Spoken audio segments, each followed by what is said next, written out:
Munguva inoyi kunyika yeNamibia zvinoumira zvakanaka. Patoona kuti bato rinozivikanwa nemukurumbira kuNamibia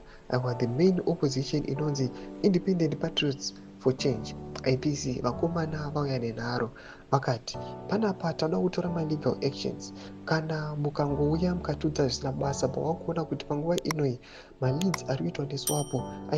they were not expecting them, vari kunyatsoziva kuti kuri kubikiwa maresults zvisiri pamutemo. Saka pana mashoko anova breaking news muwindhoek ndoringa subscribe like on the bell icon tichipinda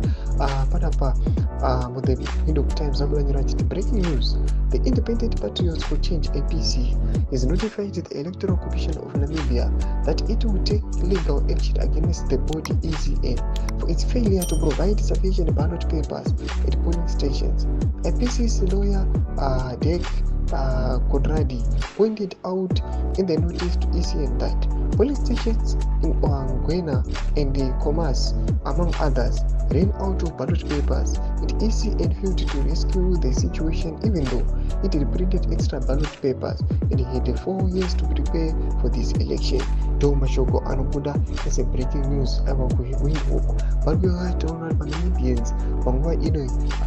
the main opposition IPC vari kuti aiwa tada kuteka legal action zinoda kuti these guys vakanga vane 4 years dzekuprepare for this election and vaitaura kuti they have extra ballot papers, but panguva inoyi kunoonekwa kuti ma-elections aifanira kunge akapera muvhiki rakapfuura akatoextenda unana Friday Saturday. Zvatoona kuti vanhu vakunyatsoona kuti zvakamboitika nyika yeZimbabwe aiwa zvinyatsoonekwa kuti zvava kuexpanda, zvava kusplita zvipinda mune nyika yavo, vachangochema the same thing. Tudze mafunguro enyu muri kudii pamusoro pechiitiko ichi, pinda comment section medu, subscribe or like, turn on the bell icon.